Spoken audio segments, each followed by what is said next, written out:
آئیے پیارے نبی صلی اللہ علیہ وسلم کی دعاؤں پہ اگر غور کریں تو آپ کی توجہ اس دل کی اصلاح کی طرف اپنی امت کے حوالے سے کتنی زیادہ تھی۔ پیارے حبیب علیہ الصلوۃ والسلام وہ جن کے اگلے پچھلے گناہ معاف ہیں، وہ جو اللہ کی جنت کے مہمان ہیں، جنت میں سب سے اعلیٰ مقام مقام محمود ہے جو اللہ نے اپنے بندوں میں صرف ایک بندے کو دینا ہے، اور اس بندے کا نام محمد الرسول اللہ صلی اللہ علیہ وسلم۔ وہ پیارے حبیب ہمیں سکھانے کے لیے اپنی پیاری مبارک میٹھی پاکیزہ طیب طاہر زبان پہ کیا الفاظ لایا کرتے تھے؟ اللہم اجعل فی قلبی نورا، اللہ میرے دل کو نور سے منور کر دے، میرے دل کو ایمان سے منور کر دے۔ یہ پیارے حبیب علیہ الصلوۃ والسلام کی دعائیں تھی۔ آقا علیہ الصلوۃ والسلام دعا کیا کرتے تھے، اللہم انی اعوذ بک من قلب لا یخشی، اللہ اس دل سے میں تیری پناہ میں آتا ہوں جس دل میں تیرا خوف نہ ہو۔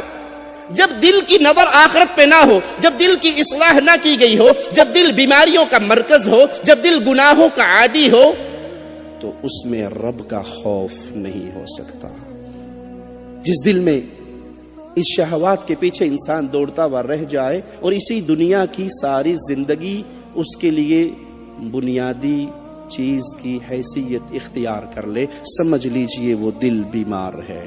جو دل اللہ کا خوف نہ رکھے، دنیا کی پکڑ کا تو ڈر ہوتا ہے، کوئی سن نہ لے، کوئی دیکھ نہ لے، کوئی ریکارڈنگ نہ ہو جائے، کوئی اوپر بات نہ پہنچا دے، کوئی کیس نہ بن جائے، اور بھول جاتا ہے تنہائیوں میں کمروں میں کنڈیاں لگانے کے بعد میں سب کی آنکھوں سے چھپ گیا ہوں، مولا و مالک کی نظر سے نہیں چھپ سکتا۔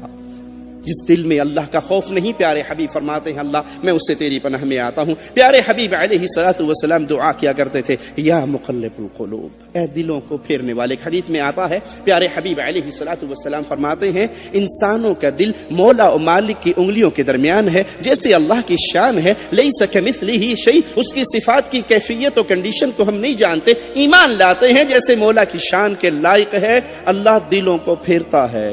پیارے حبیب دعا کرتے تھے، دلوں کو پھیرنے والے میرے دل کو اپنی عبادت اور اطاعت کی طرف۔ پیارے حبیب علیہ الصلوۃ والسلام فرماتے ہیں اللہ نہ تمہارے چہروں کو دیکھتا ہے، نہ تمہارے جسموں کو دیکھتا ہے، مولا کی نظر تمہارے دل پہ پڑتی ہے، اور جہاں رب کی نظر پڑتی ہو وہ جگہ پاک اور صاف کرنا ہر مسلمان پہ لازم ہے۔ سیدنا نعمان بن بشیر رضی اللہ عنہ وارضا روایت کرتے ہیں کہ میں نے رسول اللہ صلی اللہ علیہ وسلم سے سنا، آپ نے فرمایا الا وان فی الجسد مضغہ، یاد رکھو دل میں ایک ٹکڑا ہے، جسم میں ایک لوتھڑا ہے، جسم میں ایک لوتھڑا ہے، اگر وہ صحیح ہو گیا تو پورا جسم صحیح، اور اگر وہ خراب ہو گیا تو پورا جسم خراب۔ محمد الرسول اللہ فداہ ابی و امی صلی اللہ علیہ وسلم فرماتے ہیں کہ وہ لوتھڑا دل ہے۔ اس دل میں اگر اللہ کی محبت ہے، اللہ کا پیار ہے، اللہ کی چاہت ہے، وہ اللہ کو اپنا محبوب سمجھتا ہے، وہ اللہ سے پیار کرتا ہے، وہ اللہ سے محبت کرتا ہے۔ کسی سے محبت کرے تو اس لیے کرتا ہے کہ یہ اللہ کا پیارا ہے، تو سمجھ لیجئے اس کا دل بہت پاکیزہ ہے۔ ہر اس چیز سے دور ہونے کا جذبہ اس کے دل میں کوٹ کوٹ کے بھرا ہے جو اللہ کو ناپسند ہو۔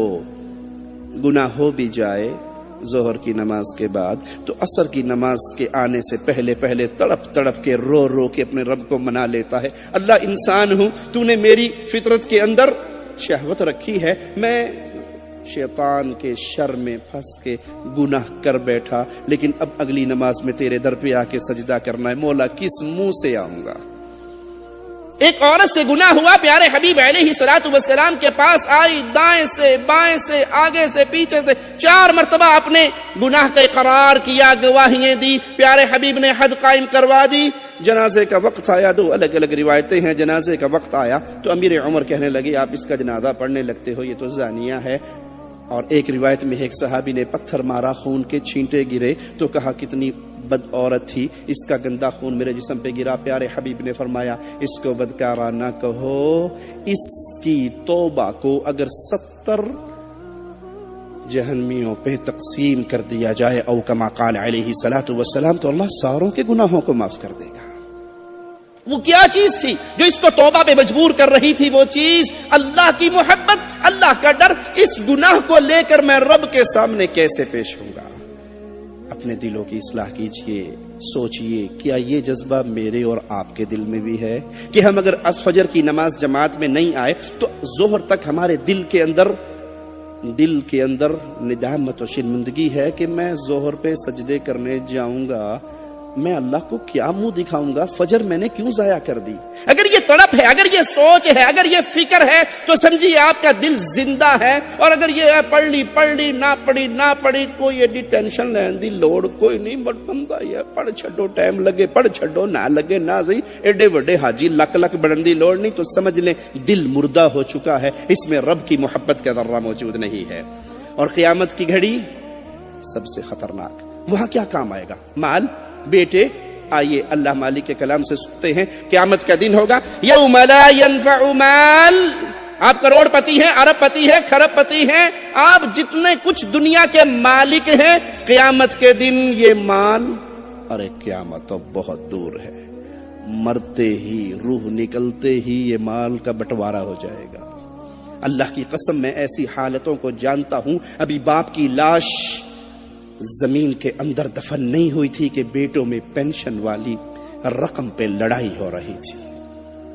وہ جس کو ہم کہتے ہمارا وہ ہمارا نہیں ہے، وہ ہمارا اسی وقت تک ہے جب تک ہم نے اس کو اللہ کے نام پہ لگا دیا، آخرت کمانے کے لیے لگا دیا، وگرنہ ابھی مٹی نصیب نہیں ہوتی کہ بچہ کہتا ہے ابا جی مینو دے گے سن، گڈی میرے نہ کر کے سن، انگوٹھا نہیں لا سکے، زبانی یہ پلاٹ ابو نے مجھے دے دیا تھا۔ قیامت کے دن مال کام نہیں آئے گا، ولا بنون، نہ بیٹے کام آئیں گے۔ میرے بیٹے ہیں 10 ہیں، 5 ہیں، 4 ہیں، 3 ہیں، 2 ہیں، اگر میں نے ان بیٹوں کو مسلمان بنایا ہے، اگر میں نے ان بیٹوں کو قرآن کا قاری بنایا ہے، اگر میں نے ان بیٹوں کو تہجد پڑھنے والا بنایا ہے، میں نے ان بیٹوں کو انٹرنیٹ کی دنیا کا تو ماہر بنایا، میں نے ان بیٹوں کو ڈاکٹر